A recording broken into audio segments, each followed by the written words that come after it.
Bienvenue dans ce podcast Entrepreneur Libre un petit peu particulier. Aujourd'hui, je réalise une étude de cas avec Anne-Laure Chaureau, une jeune femme entrepreneur qui a participé récemment à mon séminaire Entrepreneur Libre et qui a beaucoup de succès en ce moment avec la médiatisation de son entreprise. Donc, je me suis dit que ça serait une bonne idée de partager avec vous ses secrets et ce qui lui permet de faire parler de son entreprise dans plein de médias différents. Bonjour Anne-Laure. Bonjour Sébastien. Merci d'avoir accepté cette interview. Est-ce que tu peux tout d'abord nous présenter en quelques mots ton entreprise? Oui, alors j'ai créé Make It Travel, qui est en fait une plateforme pour louer ses affaires de voyage entre particuliers. Donc par exemple, vous avez une tente, un sac à dos, un surf, etc. Vous pouvez le mettre en location, donc comme ça vous rentabilisez vos affaires, ou le louer sur place ou même avant de partir. Si vous avez besoin, bah voilà, tiens demain je vais du côté de Lacanau, j'ai envie de me faire un peu de surf. Bah, au lieu de le louer chez un pro où ça vous coûtait par exemple 10 € l'heure, vous pouvez louer un particulier, ça vous coûtera plutôt 10 € la journée. Donc ça vous permet de faire pas mal d'économies. Et en plus, on met en avant aussi l'aspect communautaire entre voyageurs, donc pour s'échanger des bons plans, des expériences de voyage, et vraiment créer une communauté autour et pour vraiment faire partie de cette expérience Make It Travel.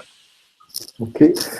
J'ai entendu parler de ton succès médiatique par un client, un des membres de mon mastermind, les agisseurs, qui m'a dit « Tiens, une des participantes du séminaire Entrepreneur Libre a été sur Envoyé spécial hier. » Et il a su que c'était sur Envoyé spécial parce qu'il a opéré le poster Entrepreneur Libre sur le mur. Et c'est là que je t'ai recontacté et que j'ai découvert l'étendue de ta médiatisation et aussi les efforts constants que tu fais pour être présent dans les médias. Alors, est-ce que tu peux nous dire quelques mots de pourquoi c'est important d'être présent dans les médias et qu'est-ce que tu y gagnes en fait? Alors en fait, être présent dans les médias, on peut penser que ça va nous apporter énormément d'utilisateurs. Alors certes, ça va en apporter un petit peu, mais c'est surtout, ça va travailler la marque, la notoriété qu'on aura. Et le fait de passer dans plusieurs médias, que ça soit télé, radio, journaux ou même site internet, et ben en fait, les gens vont vous donner plus de crédit et se dire ah bah tiens, cette personne est passée dans plein d'endroits différents. Et donc tout de suite, vous avez une bonne image par rapport à ça, par rapport à votre entreprise. Et ça, c'est super important d'avoir que les gens tout de suite aient une bonne image de vous et qu'après, en plus, une fois qu'ils connaîtront votre service, dès qu'ils auront besoin de quelque chose que vous pourriez leur apporter, bah, tout de suite, hop, ah bah tiens, oui, j'ai vu telle entreprise ou telle personne passer et tout de suite, voilà, c'est resté dans leur tête et ils vous recontactent ou ils vont sur votre site internet. Alors, est-ce que tu peux nous raconter quelques-uns justement des médias dans lesquels on a parlé de ton activité? Alors, on est passé sur Envoyé spécial, sur BFM TV. On est aussi passé à la radio sur RTL, France Bleu, RMC et sur des sites internet. Donc, il y a eu À nous Paris, le 20 minutes et puis d'autres sites liés au voyage ou même aux startups. Donc voilà, on essaye d'être présent un peu partout pour faire connaître Make It Travel le plus rapidement possible. Parce que comme c'est les vacances, et que c'est le moment justement pour utiliser le site, on essaye de faire un maximum de bruit. Alors justement, je fais un petit passage rapide de quelques images de ton passage sur Envoyé spécial. Ouais. Et ensuite, j'aurai quelques questions justement pour qu'on découvre comment est-ce que tu fais activement pour être présente dans tous ces médias. Alors, quelques instants de...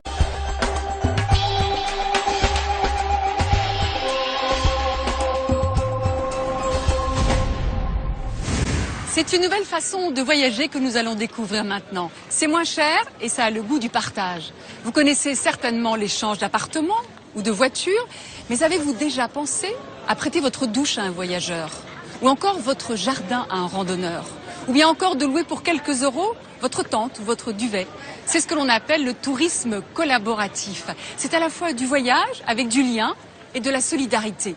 Mais l'expérience est-elle toujours aussi authentique? Au départ, l'échange se doit d'être gratuit. L'échange, par exemple, entre un service contre le gîte et le couvert. Mais il peut parfois aussi devenir payant. Alors, est-ce toujours du tourisme collaboratif ou bien un échange marchand? Regardez. Notre voyage collaboratif se poursuit près de Paris, où nous rencontrons Anne-Laure. Cette grande voyageuse vient de créer dans son petit 2 pièces son propre site internet autour d'une idée toute simple qu'elle espère développer. Donc voilà, tout ce qui est gros sacs de voyage comme ça qui coûtent assez cher à l'achat.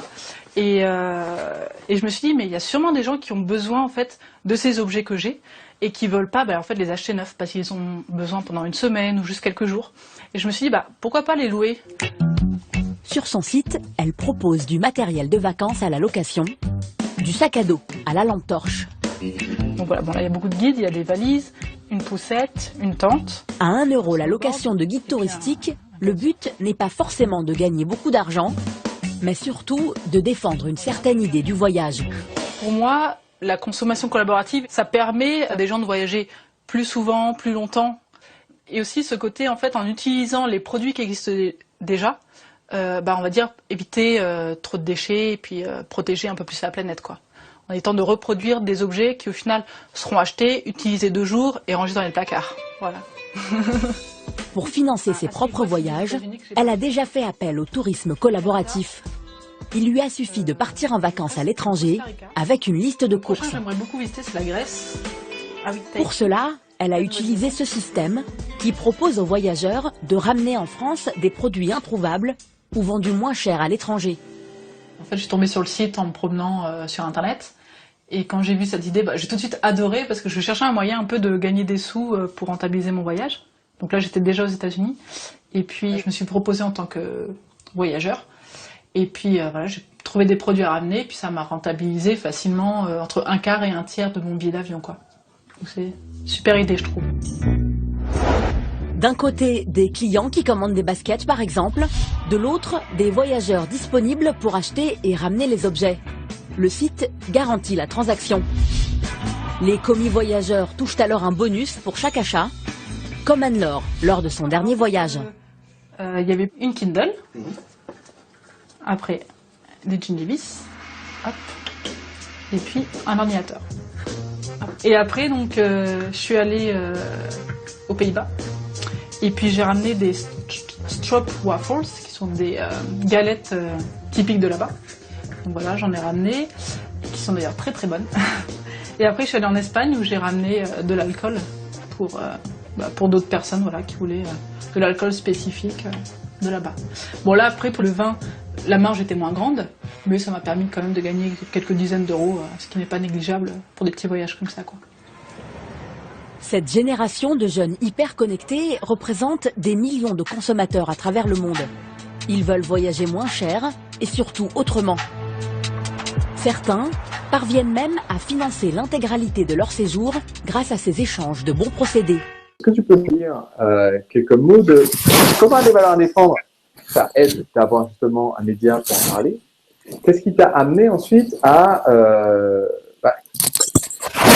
dire je vais commencer à médiatiser en fait, à en faire parler autour de moi? Est-ce que tu as eu des difficultés ou des blocages avant d'y être, ou est-ce que ça a été facile dès le départ? Ça n'a pas été facile du tout parce qu'en gros, ça fait 10 ans que je voulais créer ma boîte. Donc en gros, quand j'étais au lycée, j'avais déjà l'idée de créer ma boîte et tout.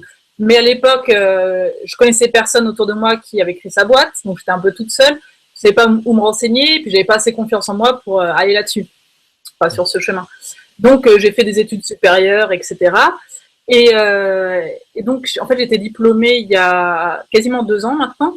Après, j'ai un petit peu travaillé. Je suis partie en voyage. Et en fait, c'est pendant ce voyage, je me suis dit, bon, maintenant que j'avais plus de travail parce que ça s'était arrêté, j'avais pas de logement particulier à payer, j'avais pas de gros obstacles. Je me suis dit, c'est le moment de me lancer parce que si je repars dans une vie de salarié, je sais que ça va pas me plaire. Donc, j'ai commencé à travailler là-dessus, à essayer de trouver une idée, etc.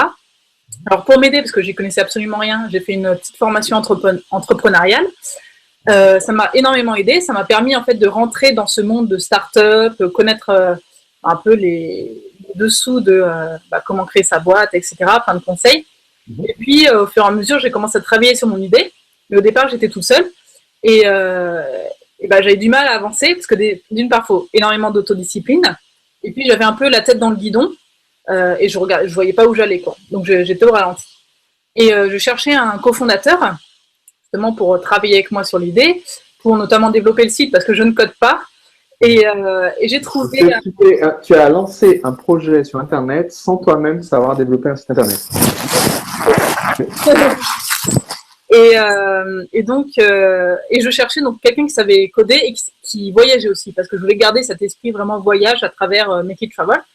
Et j'ai trouvé donc un cofondateur qui avait ces deux caractéristiques principales. Donc, on est parti ensemble dans l'aventure. Donc, ça, c'était en janvier dernier. Et le fait d'avoir un cofondateur, ça m'a énormément aidé parce que d'une part, ça m'a permis de me remettre un peu sur les rails. Et le fait d'être deux, en fait, je peux pas me dire, non, aujourd'hui, je travaille pas parce qu'il y a quelqu'un avec soi dans l'aventure. Et donc, on est un peu redevable, en fait, à l'autre de faire avancer la boîte aussi, quoi. Donc, voilà. Et donc, depuis janvier, on est tous les deux à fond dessus. Et on a repoussé plusieurs fois la date de lancement du site parce qu'il y a toujours des problèmes techniques ou administratifs ou ceci, cela. Et donc, voilà, quoi. Donc, ça n'a pas été facile, mais on est allé jusqu'au bout parce que de toute façon, c'est ce que je voulais faire, absolument. Et pour moi, retourner avoir juste un métier, enfin, un salarié, pour moi, c'était impensable, quoi. Alors, déjà, félicitations pour ce beau lancement. Et puisque justement, c'est le cas au sujet de ce côté très médiatique, qu'est-ce qui a marché pour toi, en fait? Qu'est-ce qui t'a permis de démarrer, de décrocher cette première intervention média? Et qu'est-ce qui t'a permis d'en décrocher des dizaines? Alors, envoyé spécial, donc c'était la première apparition média. Et en fait, je devais être interviewée pour une autre start-up dans le voyage, en fait, un site que j'utilise.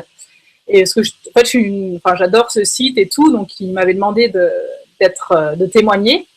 Et pendant le tournage, en fait, qui a eu lieu chez moi, j'ai parlé de ma boîte de Make It Travel. Et comme le sujet, c'était le tourisme et dans la consommation collaborative, et que Make It Travel, ça rentrait complètement là-dedans, et en fait, le caméraman m'a dit « Ah, mais c'est trop bien, faut qu'on fasse quelque chose sur vous et tout ». Donc, on a fait quelques petits plans et tout. J'étais pas du tout sûre que ça allait passer à la télé. Mais au final, ça s'est passé, donc j'étais super contente. Bon, le truc, c'est que dans le reportage, on voit pas le nom Make It Travel, mais au moins, le concept, ils en parlent. Donc voilà, ça, c'était le premier gros événement. Après, j'ai utilisé beaucoup mon réseau, alors que ce soit direct ou connaissance de connaissances, et aussi LinkedIn, qui est un outil très puissant pour justement rentrer en contact avec soit des journalistes ou des community managers, donc des gens qui vont écrire des articles sur des blogs et des sites. Et tout simplement sur LinkedIn, je rentre par exemple le site internet sur lequel j'aimerais bien avoir une interview, et je vois les gens qui travaillent dedans, et je vois en fait si on a des relations, et si jamais on a des relations, je demande justement à ces personnes de me mettre en contact avec telle personne, et ça facilite énormément les choses, parce que on ne reçoit pas juste un email comme ça qui sera perdu parmi les 10 000 qui reçoivent par jour. Tu as une introduction par quelqu'un qui est connu. Exactement, c'est ça. Et donc, si cette personne ils ont une très bonne relation, forcément, ça facilite toutes les choses parce que c'est un peu d'accord, je vais te rendre service, donc voilà, je vais écrire un article sur cette boîte et tout. Et comme pour l'instant, les retours qu'on a eus, les gens adorent énormément le concept, en fait, pour eux, ils disent, oui, j'adore ton concept, donc je vais en parler. Et, donc, ça aide vachement, quoi. Alors, ce que je trouve particulièrement intéressant, c'est qu'il y a le côté démarrage, qui est pour avoir la première interview, en fait, tu as su saisir une opportunité qui s'est présentée à toi. Et c'est quelque chose que j'essaie souvent de communiquer dans mes podcasts, dans mes contenus, dans mes vidéos, qui est, il faut savoir maximiser les ressources qu'on a. Et là, tu as eu cette première ressource qui est, on va vous faire intervenir pour parler d'un site tiers. Et tu en as profité pour placer, c'est-à-dire, il y a beaucoup d'entrepreneurs qui sont trop timides par rapport à leur entreprise et qui n'osent pas en parler, même pas à leurs proches. Si on demandait à leur voisin de palier, mais qu'est-ce qu'il fait dans sa vie, monsieur Untel, le voisin de palier ne saurait pas quoi répondre. Et je trouve ça bien que tu ne franchis pas de dire, écoutez, c'est bien de parler du site XYZ, mais en fait, il y a aussi le mien. Et après, donc, ton autre technique que tu utilises au long cours, c'est de repérer une publication, donc web ou autre d'ailleurs, repérer qui va être le journaliste ou le chroniqueur que tu cibles, et ensuite chercher via LinkedIn ou les réseaux des gens de tes réseaux, comment faire pour contacter. C'est bien ça? Oui, c'est ça, tout à fait. Et si vous pouviez, vous aussi, devenir un entrepreneur libre. Mon entreprise réalise environ 1 million d'euros de chiffre d'affaires par an et je la gère en travaillant seulement un jour par semaine, le jeudi. Comment est-ce que vous pourriez, vous aussi, avoir un système marketing qui vend vos produits et services en automatique sans votre présence constante? C'est ce que j'explique dans ce livre, Le secret des entrepreneurs libres. Vous allez y découvrir les techniques utilisées par mes clients dans 25 secteurs d'activité différents et vous pouvez en ce moment recevoir le livre et le lire et décider seulement après si vous souhaitez le payer. Allez sur entrepreneurlibre.com/livre afin de le recevoir, le lire et me dire si vous pensez qu'il en vaut le prix. Plus de 15 000 entrepreneurs en ont déjà profité et j'aimerais que ça soit votre tour. Donc entrepreneurlibre.com/livre.